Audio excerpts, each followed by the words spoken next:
பழைய ஓய்வூதிய திட்டம் மீண்டும் கிடைக்குமா என்று காத்து கொண்டிருக்கும் அரசு ஊழியர்களுக்கு மெட்ராஸ் உயர்நீதிமன்றம் ஒரு மிக முக்கியமான அதிரடி தீர்ப்பை வழங்கியுள்ளது. அரசு தாமதப்படுத்தியது ஊழியர்களின் தவறு அல்ல என்று கூறி ஆயிரக்கணக்கானோருக்கு நம்பிக்கை அளிக்கும் வகையில் இந்த தீர்ப்பு அமைந்துள்ளது.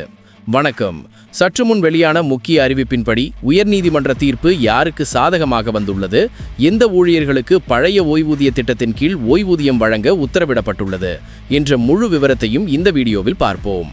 செய்தியை முழுமையாக பார்ப்பதற்கு முன்னாடி நம்ம சாக்சார் சேனலை சப்ஸ்கிரைப் பண்ணலனா சப்ஸ்கிரைப் பண்ணிக்கோங்க. மறக்காம பெல் பட்டனை கிளிக் பண்ணிக்கோங்க. அப்பதான் நம்மளுடைய அப்டேட்டட் நியூஸ் உங்களுக்கு உடனுக்குடன் வந்து சேரும். இந்த வழக்கின் பின்னணியை முதலில் பார்ப்போம். சிவகங்கை மாவட்டம் தேவக்கோட்டை நகராட்சி மற்றும் திண்டுக்கல் நகராட்சியில் 1991ஆம் ஆண்டு ராமசுப்பு, ஆறுமுகம், ஸ்ரீதர், வள்ளியப்பன், ஸ்ரீதரன், நாகவள்ளி மற்றும் ரவிச்சந்திரன் ஆகியோர் தினக்கூலி அடிப்படையில் பணியில் சேர்ந்தனர். சட்டப்படி 10 ஆண்டுகள் தற்காலிக பணி முடித்தவர்கள் பணி நிரந்தரம் செய்யப்பட தகுதியானவர்கள். அந்த வகையில் இவர்கள் 1991இல் சேர்ந்து 2001ஆம் ஆண்டிலேயே பணி நிரந்தரத்திற்கான தகுதியை பெற்றுவிட்டனர். ஆனால் இவர்களது பணி 2006ஆம் ஆண்டுதான் நிரந்தரம் செய்யப்பட்டது. இங்கதான் பிரச்சனையே ஆரம்பிச்சது. தமிழகத்தில் ஏப்ரல் 1, 2003 முதல் புதிய பங்களிப்பு ஓய்வூதிய திட்டம் அமலுக்கு வந்தது. இவர்கள் 2006இல் பணி நிரந்தரம் செய்யப்பட்டதால் உங்களுக்கு பழைய ஓய்வூதியம் கிடையாது, புதிய திட்டம்தான் என்று அரசு தரப்பில் கூறப்பட்டது. தங்களை பழைய ஓய்வூதிய திட்டத்தின் கீழ் கொண்டு வர வேண்டும் என நகராட்சி ஊழியர்கள் சென்னை உயர்நீதிமன்றத்தில் வழக்கு தொடர்ந்தனர். இந்த வழக்கு நீதிபதி ஹேமந்த் சந்திர கவுடர் முன்பு விசாரணைக்கு வந்தது. அப்போது அரசு தரப்பில் புதிய ஓய்வூதிய திட்டம் 2003இல் அமலுக்கு வந்தது. மனுதாரர்கள் 2003இல் தான் பணி நிரந்தரம் செய்யப்பட்டதால் பழைய ஓய்வூதியம் வழங்க முடியாது என்று வாதிடப்பட்டது.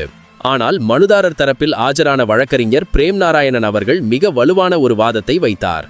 உயர்நீதிமன்ற டிவிஷன் பெஞ்ச் அகிலன் வழக்கில் அளித்த தீர்ப்பை சுட்டிக்காட்டி மனுதாரர்கள் 2003க்கு முன்பே பணி நிரந்தரத்திற்கு தகுதியானவர்கள் என்பதால் பழைய ஓய்வூதிய திட்டத்தில் சேர்க்கப்பட வேண்டும் என்று வாதிட்டார். இருதரப்பு வாதங்களையும் கேட்ட நீதிபதி ஊழியர்களுக்கு சாதகமாக ஒரு மிகச்சிறந்த தீர்ப்பை அளித்தார். நீதிபதி தனது உத்தரவில் தெளிவாக குறிப்பிட்டது என்னவென்றால், மனுதாரர்கள் 2003ஆம் ஆண்டுக்கு முன்பே பணி நிரந்தரம் செய்ய தகுதியானவர்களாக இருந்தும் அவர்களை அரசு ஏதோ ஒரு காரணத்தால் நிரந்தரம் செய்யவில்லை. 1991இல் சேர்ந்த இவர்கள் 2001லேயே 10 ஆண்டுகள் பணியை முடித்து தகுதி பெற்றுவிட்டனர். எனவே அரசு தாமதப்படுத்தியது ஊழியர்களின் தவறு அல்ல. அதனால் ஓய்வு பெற்ற மனுதாரர்களுக்கு அவர்களுக்கு வழங்க வேண்டிய ஓய்வூதியத்தை கணக்கிட்டு 4 மாதங்களுக்குள் பழைய ஓய்வூதிய திட்டத்தின் கீழ் வழங்க வேண்டும் என்று அதிரடி தீர்ப்பளித்தார். சென்னை உயர்நீதிமன்றத்தின் இந்த தீர்ப்பு தினக்கூலிகளாக பணியில் சேர்ந்து நீண்ட காலத்திற்கு பிறகு பணி நிரந்தரம் செய்யப்பட்ட நகராட்சி ஊழியர்களுக்கு மிகப்பெரிய வெற்றியாக அமைந்துள்ளது. இதன் மூலம் ஆயிரக்கணக்கான ஊழியர்களுக்கு விடிவு காலம் பிறந்துள்ளது.